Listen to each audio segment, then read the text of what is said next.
Casey Anthony is finally speaking out, but is she finally telling the truth? Let's look at the words that she's using and see whether we think she is telling the truth or whether she is telling lies. In this latest video from Never a Truer Word, where we look at the words that people choose to use and get underneath the skin of what it is they're really saying.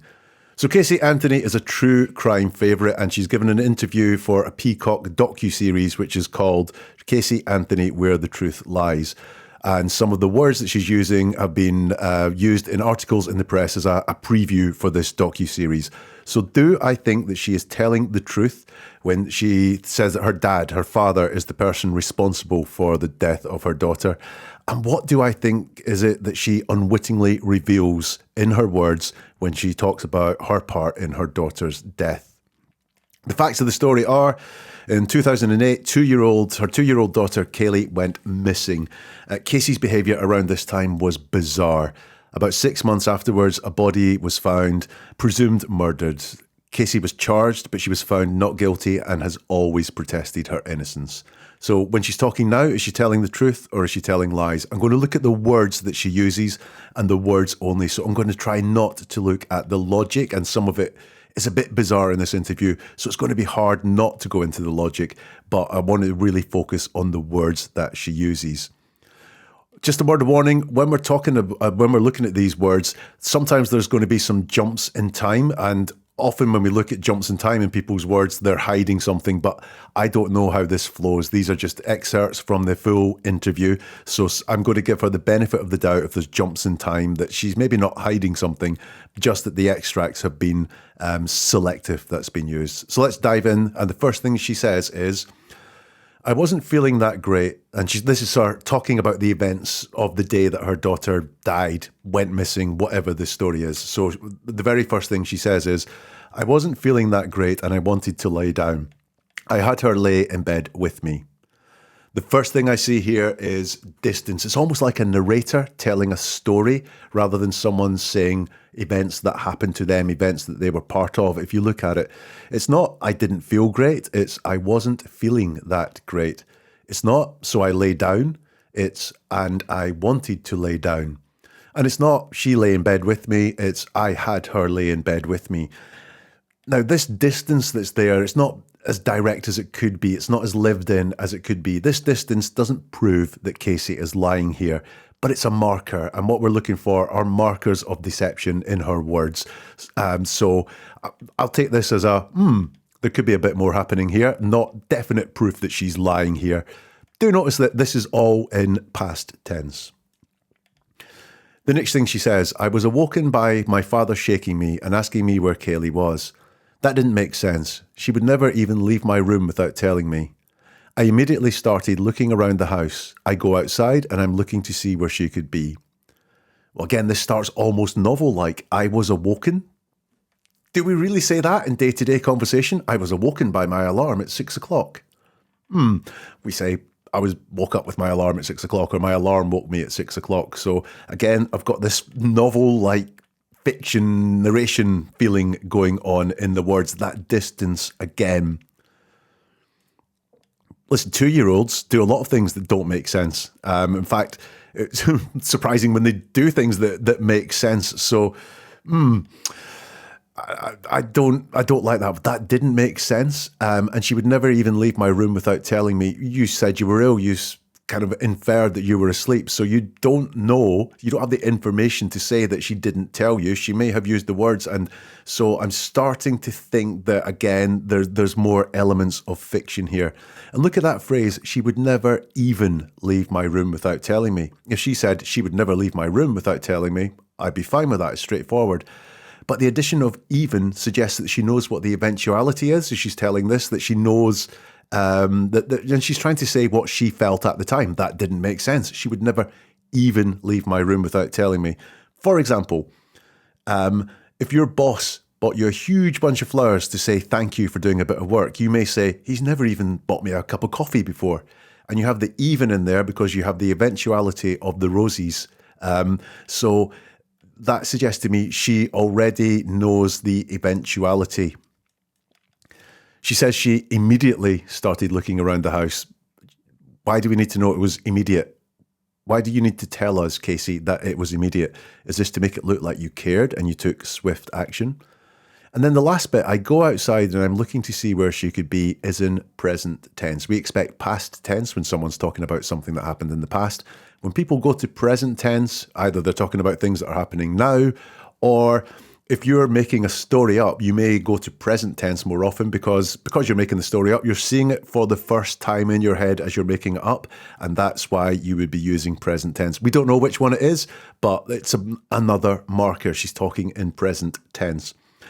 And she doesn't say why she went outside. You know, she doesn't say, I started looking around the house, exhausted all the possibilities, so I went outside to see if she'd gone further. She just says, I started looking around the house. She doesn't talk about finishing looking around the house. She just jumps to, I go outside and I'm looking to see where she could be. Again, this suggests that she knew where she was. She knew what had happened in this telling of the story. But I've got 3 markers in this one part alone. Just look at the few words that are on screen, but 3 markers in this one part alone that say, while she's trying to say what a surprise it was that happened, she knew what the eventuality was. He was standing there with her. Now, there is a bit of a jump here, and I'm going to give her the benefit of the doubt that there may be a little bit more in the full interview when we see it, but as it is here, there is that little bit of a jump. He was standing there with her. She was soaking wet. He handed her to me, said it was my fault, that I caused it, but he didn't rush to call 911, and he wasn't trying to resuscitate her. I collapsed with her in my arms. She was heavy, and she was cold. We're back to the past tense, which is interesting. And that bit at the end, I'm going to start with that. She was heavy and she was cold. Past tense and remarkably straightforward. So I don't feel the narration going on there. I don't feel that distance. That feels very direct. So does she have experience of how heavy and cold the body was? Question mark there. Going back to the start, why does she lead? Why is the most important thing she has to tell us that she was soaking wet? There is no description of he was standing there with her. That could mean standing side by side with her holding hands. But from the rest of the context, we're guessing that because 911 may have been called and there should be some resuscitation going on, I'm guessing that there was something up with her at the time. But she doesn't say she was lifeless or she was limp or even she was dead. The most important thing she has to say is she was soaking wet. Well, look, if there's a body of a child in someone's arms and it's limp, it's lifeless, soaking wet is not the first thing that I'm going to say. It's not the most important thing that you will notice. This is your child. This is your child in a lot of danger. The danger is going to be the thing that you mention first, not the fact that she was soaking wet. Look at that bit around the middle. Said it was my fault, that I caused it. The pronouns have gone from there. So he was standing there. She was soaking wet. He handed her to me and then said it was my fault that I caused it. She doesn't actually tell us who said it was her fault and if anyone said that she caused it. And I think this is not an admission that it was her fault that she caused it, but she is saying it was my fault, I caused it in there. And that's not attributed to anyone. That's come from inside Casey's head alone. Again, there's a lack of reason here. Like I said, we don't know why. It's not explained why there should be a rush to call 911, why there should be an attempt to resuscitate her. Also doesn't mention why the action should be on her father there. Why didn't Casey rush to call 911? Why didn't Casey try to resuscitate her? So that doesn't hang together quite as well for me. I immediately searched the house, but then she is looking for someone else to call 911 and someone else to resuscitate her. And just look at the position of where Caylee is here. So Caylee is standing there with her dad, and then he handed her to me, and then I collapsed with her in my arms. So in the middle of that, when Casey has the child in her arms, why is she expecting the father to resuscitate her? That would be kind of impossible if she is in Casey's arms. If you're enjoying this video, please hit the like button so that more people can find it. Share it on social media as well, if you like, so that more people can understand this analysis. And if you enjoy this, then hit the subscribe and the notification buttons so you get more videos like this as well. Let's move on with Casey's words. He takes her from me and he immediately softens his tone and says, "It's going to be okay. I wanted to believe him. He took her from me and he went away." I've got some present tense in there again. But also, I see the child being taken away twice. At the very beginning, he takes her from me and he immediately softens his tone. And then he took her from me and he went away. So he takes her from me, present tense. Immediately softens his tone, not softened his tone, present tense. But it's two different actions. The first time he took her, he softened his tone. The second time he took her, he went away. So contradictory there. And what's happening here is I'm not getting a vivid picture of what happened because the body has been taken twice and two different things happen afterwards. All of this doesn't mean it's a lie, but these are all starting to add up, these markers of deception. The picture isn't vivid. It's easy to tell a truthful story from things that have happened to you because it happened to you and the words come easily, but it's hard to tell a fictional story because you don't have the experience in your mind of what happened and you don't have the feelings inside that you had as well. And one last thing, I wanted to believe him means that you didn't believe him, you just wanted to believe him. Another jump in time, but I'm going to excuse them for the reasons I've given before. During the 31 days, I genuinely believed that Caylee was still alive. My father kept telling me she was okay. I had to keep following his instructions. He told me what to do. I tried to act as normal as I could. Why do you feel the need to tell us you genuinely believe that Caylee was still alive? Truthful people generally don't try and convince us of what they believe. They just tell us what they believe because they believe what they believe. I get lots of people don't believe her, so maybe she has to say, I genuinely believed. But another marker that she's trying too hard to convince us of something. She didn't just believe that Caylee was still alive, she genuinely believed that Caylee was still alive. I'm interested in how she refers to her dad as well. Twice in all these words, like here, she calls him my father. The rest of the time, she calls him he. Both of that, there's a little bit of distance because she never refers to him as dad.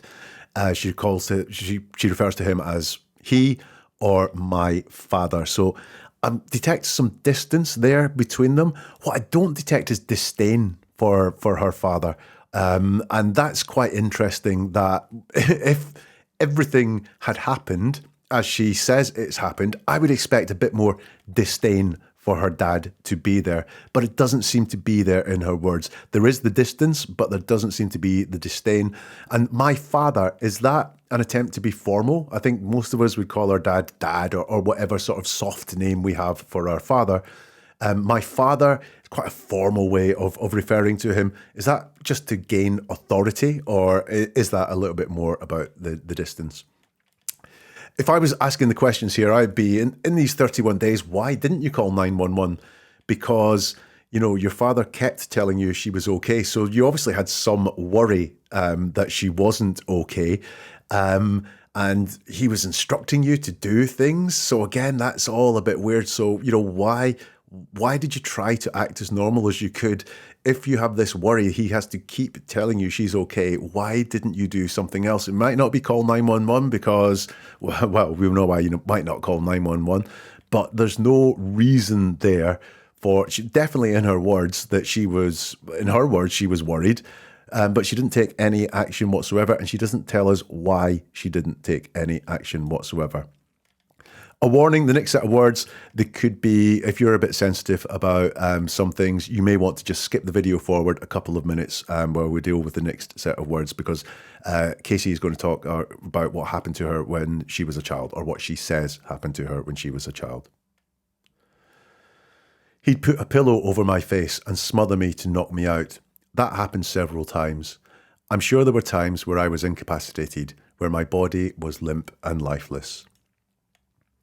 I don't want to belittle this experience, which has been an experience that many people have had, but this doesn't hang together as a truthful story. It starts with put a pillow over my face and he would knock me out. That happened several times. And then she says, I'm sure there were times where I was incapacitated. Well, the first time it said as a fact, he'd put a pillow over my face to knock me out. That happened several times. And then it's just, I'm sure there were times. Now, when we say I'm sure, that means we don't know something for a fact, but we're certain that it's true. I'm sure the guy at Starbucks likes me. I'm sure pasta is double the price it was a year ago. I'm sure the train goes slower when I have to be on time for a meeting. That's how we use I'm sure. We don't know it for a fact, but we're certain it's true. And she said both things here. She said it was a fact that she was knocked out. It happened several times. And then she's just said, I'm sure there were times when I was incapacitated. Casey finishes with, that's what I think about. I wish every day I had said something to someone about something. Maybe then things would be different. And this is extremely weak. I wish every day, so something that you've done every day can only be described as, I wish I had said something to someone about something. If the story she said is true, I wish I said to the police what had happened to me, or I wish I said to the police what I saw, or I wish I'd said in court everything that I knew. Whatever it is, but something to someone about something is incredibly generic. What she has described are massively traumatic events, and that's not say something to someone about something. That really isn't. And then only then, maybe then things would be different. No, definitely. If the story you've told there is true and you told it to someone, there's no maybe about it, things would be different. So what are my conclusions on these words from Casey Anthony? Look, this is with the caveat that this is an excerpt of a much longer interview. So the things I feel I'm missing, they may be in the full interview when it comes out. But there are so many markers of deception, so many indications that this is not a truthful story. We have the distance, like a narrator telling a story, rather than it coming from someone who lived that every moment of that. We have the leaks in the language. She's never even been out my room before. I go outside. The talk of how the body was. There's the contradictions in what she says that some things really don't match up. And then there's just a lack of details and a lack of reasoning in parts of what she said. So I don't believe this is true. It will take a lot more in the full interview to convince me that she's telling the truth. The big question, I guess, for some people is, does it clear up what happened to her daughter? No, it doesn't. But she's not a good liar, and I'm sure when the full interview comes out, it will reveal more if we know how to analyse her words. But I do see in that Casey has experience of her child's dead body, and as well, there does seem to be some admission that it is her fault. Which words should we look at next? Drop them in the comments or get in touch on social media. The Linktree address, which is on your screen and is also in the description below, has how you can contact me on social media. Neveratruerword.com is the website if you want to see more true crime breakdowns like this. And if you want to educate yourself, if you want to learn more about how to analyse people's words, there's a couple of books available. Again, the links are in the description. And if true crime is your thing, you may enjoy the Words of West Court podcast, which looks into an unsolved murder and looks at the words of the people at the centre of the investigation. And also, there are lots more videos on this YouTube channel if you want to have a look at people's words. We'll see you for another video soon from Never a Truer Word.